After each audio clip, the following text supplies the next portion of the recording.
that reminds me the first time I saw William Paul de Roover with a microphone, with it like in his hand. He started singing. I'll spare you. So I told that I needed to work on distributed systems, so I just immediately did it during Rupak's talk. But people have brought presents to Andreas, and so I thought I should bring him some present. So here is one present. And then there was a discussion about dogs, and Penelope felt really left out. So she wanted to join. And then I thought maybe that wasn't enough for a gift. And we have Dirk here who knows how to preserve things forever. So I added a bottle of wine. We'll get back to it. But as I said, I've known Andreas for decades, and one of the things that we started discussing and probably arguing, I remember some arguments about it, is liveness. And it was like, people think that liveness is not necessary, but we don't believe that. And eventually, together with Bernard, we organized a Schloss Ringberg seminar that some of you were in. And if you remember, we asked for liveness manifestos before. And people wrote things that ranged from really, really smart to really, really dumb. And Andreas's was that the issue that is of liveness becomes obsolete once we have shown that good methods for checking safety are in fact methods for checking liveness. And we're working on it. And we still are. So here we go. By the way, this is one at least URL where you can find the material for the workshop, some really nice writing by several people about liveness and what they think. And I think some of them would have changed their minds by now. But it's been 20 years. So I'm going to talk about, well, not really mechanical, but I'll pretend it is, verification of liveness of distributed systems with arbitrary topologies. And it's really hard because we're trying to avoid induction. Our induction is really not very nice for mechanical proofs. And the current approach is strict the topologies, makes it easier. Things are very symmetric and nice. And how are we going to do it? We're going to model systems as parameterized systems because that's what we know how to do. I mean, we who are standing here. Then we'll reduce liveness to safety. And then we use safety methods because Andreas told us to. And we're obedient. So let's just take the progress property, the most general liveness property. Always P implies eventually Q, or the double arrow is for entails. P entails eventually Q. So whenever we see Q, P will eventually see a Q. Let's call every state that starts that originates from a P that is on a path that has a P state and that hasn't satisfied Q, let's call it pending or pend. So I'm going to kind of fix P and Q and pend. And I promise you there are not going to be lots of Greek letters here, but just a few. So we want to show that a system S satisfies the psi, and we can't do it without fairness because fairness is what gets the word going. We must have something moving on. And we're just going to use justice because it's easier. And it's better for a talk and stuff. And justice just is like what others may remember as weak fairness. It just said that some state assertions must be satisfied infinitely many times. Give the set of state assertions that must be satisfied infinitely many times. And deductive proofs usually depend on some well-founded ranking. So the idea is to come with well-founded ranking and to show that this well-founded ranking monotonically decreases over the pending states. And that also with each fair state, it strictly decreases. And that is the nature of most of the deductive rules for liveness. And since it's well-founded, you can't fall off the floor, you're bound to have fairness infinitely many times you decrease, and therefore you reach your goal. But that actually indicates that liveness is bounded by fairness. So even though we're not saying it explicitly, we're bounding the liveness by some occurrence of fairness properties. And that provides us the bound. And this is the bound we can use for safety. And I have 2 more non-picture slides. Almost. So here is one of them. The idea is to have a planar. So a planar is just a sequence of justice properties. So a finite sequence of justice property, let's call it sigma. And the idea is to let a planar for liveness property psi will just count, will just track the just. So it's a sequence of justice properties.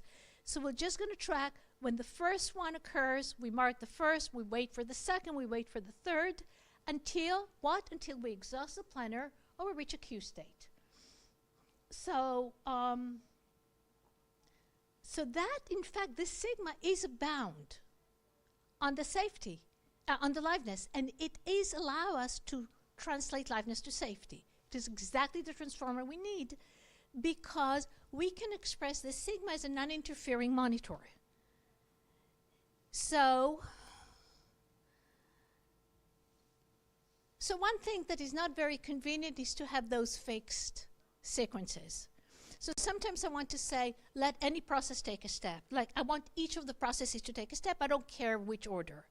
So I don't want to come with n factorial combinations of these planar. So I'm allowing parallel operator in regular expression. So A parallel B is A, B, or B, A. So that just allows me, and then if I have a set of justice properties and I, which is just a subset of the justice properties, then a planar would also be any combination of these justice properties, any parallel combination of these justice properties. And I'm saying I'm usually using it when I want to let everyone take a step. And I can take a planar and apply it k times from a constant k. For example, everybody schedule once, and then everybody schedule again, and then everybody schedule for the 3rd time. And this is how I extend the planar. Non-interfering monitor, so now if I have a planar, a non-interfering monitor will just track the planar, and it will start working from a non-pending state, assuming it's not operating already. It will track the planar, and then either we reach Q, and then we show that Q is that psi holds, or we don't reach Q, which means we got the wrong planar, or maybe the psi doesn't hold. But if we can show that whenever we reach sigma, psi holds, then we're done. This is a safety property now, because now we bound it, which says like, we're waiting for sigma to happen. Why are we sure sigma would happen? Sigma is just a finite sequence of justice properties. Doesn't matter how exactly I expressed it. Every one of them is bound to occur infinitely many times. They can occur in any combination, in any order infinitely many times. I'm just waiting to exhaust them, and then I'm done. Okay, from here on it's examples. And process mutual exclusion with dumb semaphores. That is not semaphores, because then I'll need strong fairness, and I don't want strong fairness, I want justice. So it's n process mutual exclusion with a dumb semaphore that doesn't guarantee individual individual liveness. So it's just like this old protocol that's just like the example on which I try everything and on which I try every one of my ideas, and most of them fail at this point. Here it succeeds actually. So n processes, there is this what I call semaphore T, which is a dumb semaphore, and everybody starts like in a non-critical location 0. The wait for the T to be available, and then they take it. T can be, well, let's call it token. And then when they take it, they set it to 0, enter the critical section, leave the critical section, and return the token. The liveness property, this is a really weak liveness. It says if there is a process in location 1, then eventually there will be a process in the critical section.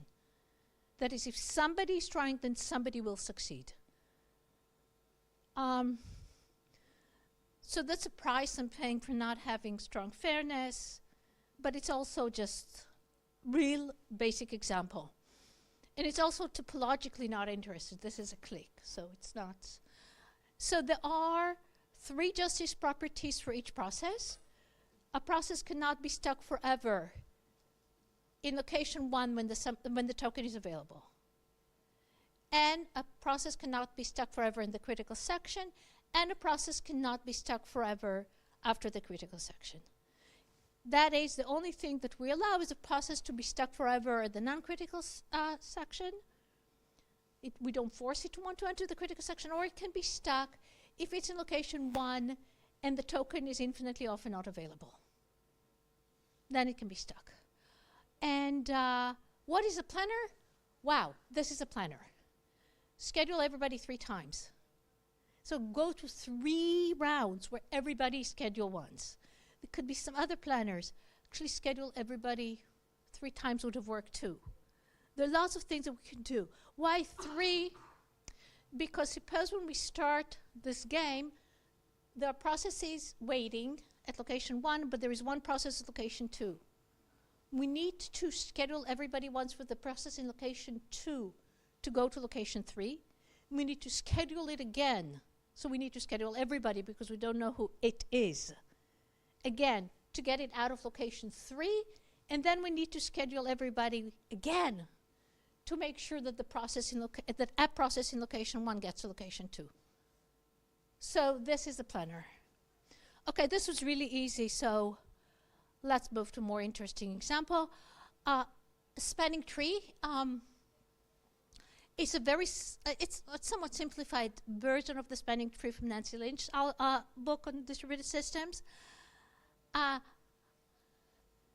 We have a graph, G, which is bidirectional, and each node is a process. For a node V, neighbors of V just imply the neighbors that are directly adjacent to it. And we're going to we have a designated node, which is a root. And we're going to build a spanning tree from that root that is rooted at the root, at V naught. So V naught is a root, and we're going to have 3 auxiliary structures. For every node, which is, for every node, we have a parent, which is V or bottom. Bottom means it doesn't have a parent. The root will not have a parent at the end. And initially, it's bottom. We have a latex arrow here, and on top of that, a variable done that is true if and only if the node is not a root. So if the node is a root, that is done is false for everybody but the root. And a matrix ping, which is a Boolean matrix that is only has 1 in the V naught row for V naught's neighbors. Okay, so here is the algorithm. Now it fits in 1 page with all those shorthand. So what we do while a process is not done, if it doesn't have a parent but somebody pinged it, it chooses one of those who pinged it to be its parent, and then it goes for every one of its neighbors and sets ping to true, and then it's done. Justice, every process takes infinitely many steps. Okay, let's look at a run. Suppose this is our graph. Initially we have a root. It sends ping to both its neighbors, and the first one to get it sends ping to its neighbors, and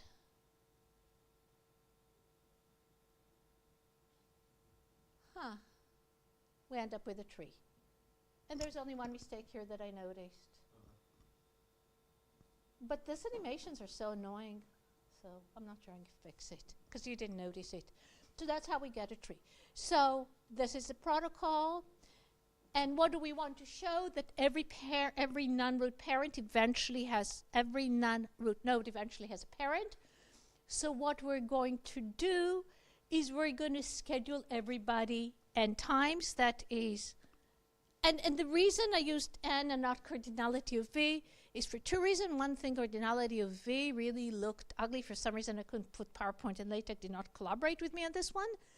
And also because I want to make sure that I'm not using really cardinality arguments here, that I'm looking at n, at the number of processes. And then once a parent is done, once a node is done, I just need to schedule it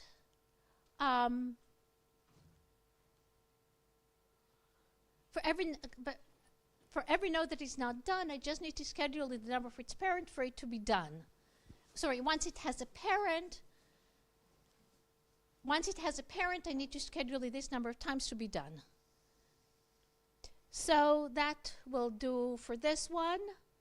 And I'm gonna just kind of let you see and not see this comment. If you lost it, who cares? Last known example, which is really fun, is my Klube's maximal independent set.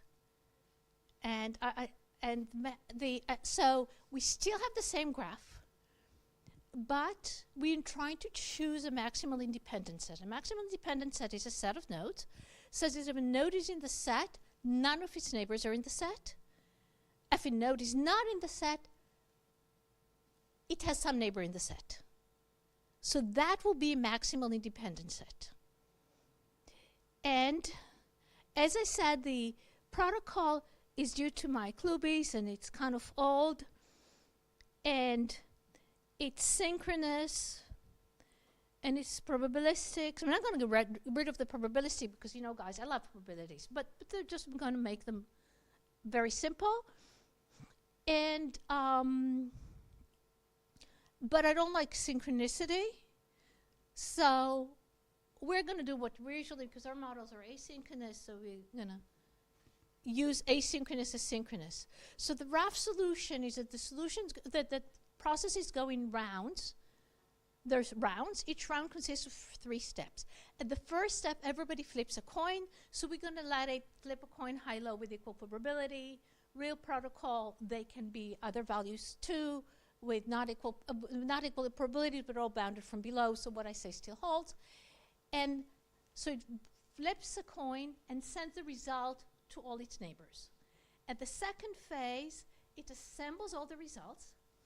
And if it drew high and all its neighbors drew low, then it says, I win, and it sends a winning message to all its neighbors.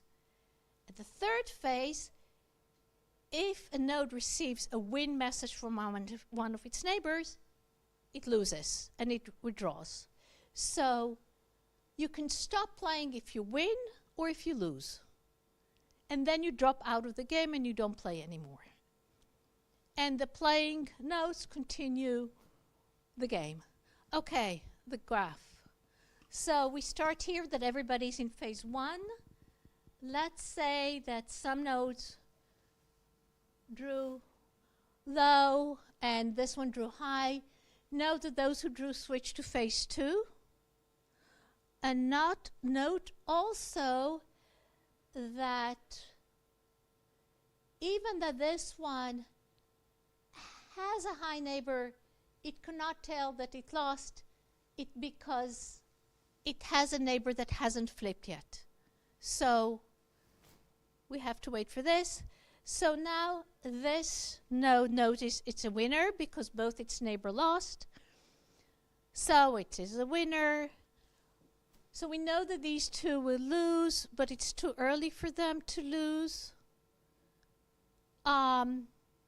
So they cannot admit that they lost. They know it, but they can't admit it. Isn't that a problem of our life? Then these two draw high. Again, this has neighbors that drew low, so it can be a winner. This has neighbors that could draw low, and I was just like, so we have 2 more winners. But we also, but now, some of the losers that couldn't lose before can lose. So we just get rid of them, kind of. And then, let's say that we're left here. So why is this interesting? Because here we have two nodes that are in phase one. If they both draw high, nobody will win. If they both draw low, nobody will win. The only way we'll get out of this bind and not end up in infinite loop is that one would draw high and one would draw low. Fortunately, probability theory, or measure theory, tells us that that's going to happen with probability 1. So we're proving liveness. We're just proving progress. We're the gods. We tell the coins how they should end. So we're going to tell one to do high and one to do low. And then we can terminate. And this is a maximal independent set. So why it's a maximal independent set? By the way, why the previous thing was a spending tree? We live to life. It's a safety. This is a safety proof. Here we only care to show termination. But here we have two types of termination. One termination, so we want to show that every node eventually stops playing, because once it stops playing, it's a winner or a loser. So we want to show that eventually a node is not playing. Okay, I think I messed up this notation last time. Let's consider the set of playing nodes. So we need to show how we're going to get there. So a planar, a simple planar, the one that we talked about before, shows that eventually everybody takes a step, and therefore we can show that everybody eventually draws a value.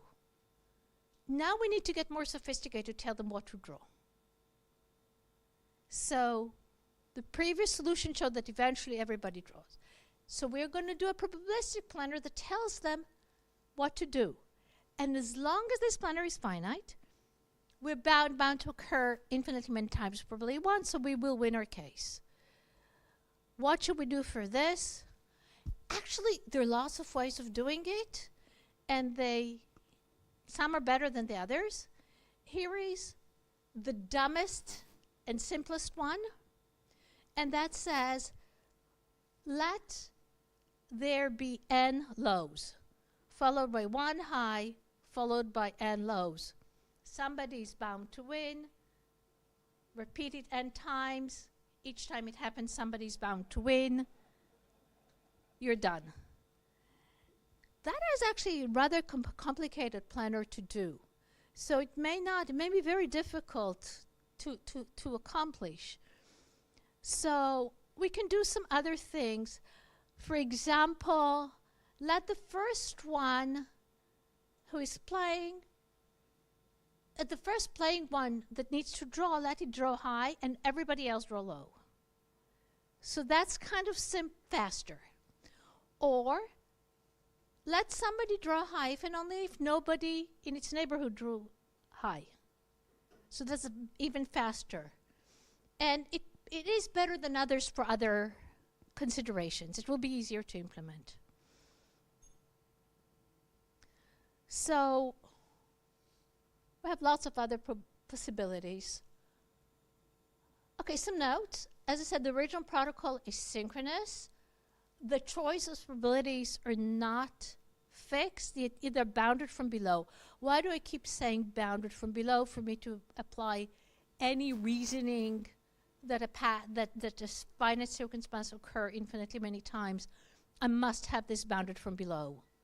So I keep repeating that this holds. Mike Luby's goal was very fast convergence. We're only caring about convergence. We're just showing liveness, not very fast liveness. So we may as well use high-low with probability half. We have nothing to lose because that's all we want. And I'm done, and I was really fast. So, last slide. Yeah, it's got the title last slide. It must be the last. Actually, I cheated one before last. Who cares? Bounded safety can almost always replace liveness in distributed protocols. The bound is a finite sequence of fairness conditions. As I said, we may want to express it in different ways, but it is a finite sequence. We're a family of finite sequences, one of them should hold. It's very similar to ranking, but it's actually much simpler to mechanize. And it can be extended pretty much the same way to liveness with probability 1.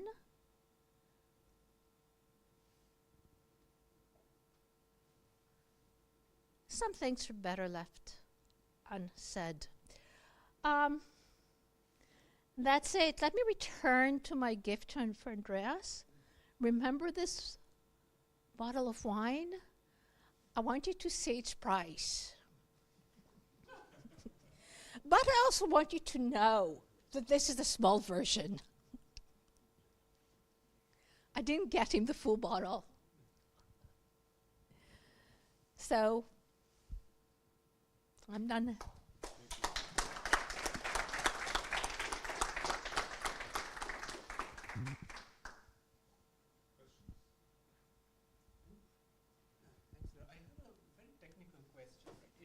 That the planner is essentially replacing liveness with some notion of finitary, or with fairness with finitary fairness. Is that what allows you to have a reduction to safety? Because in general, there's a computability theoretic reason why you should not be able to do this, right? Yes, that's exactly it. But I'm saying that in most cases, and in many of the proof rules we use for parameterized, when we do liveness, liveness with all those crazy things that we've done, we always use fairness. But finitary. Finitary, yeah. And I'm not saying that that covers all bases, but I'm saying that in most cases that's enough. Not in all cases. I can definitely come up with cases when it doesn't hold.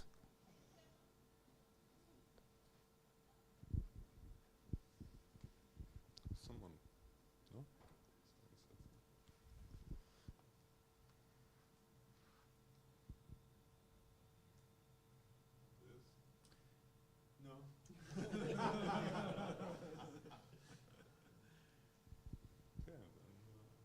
You really resent the small bottle, huh? Thank you very much.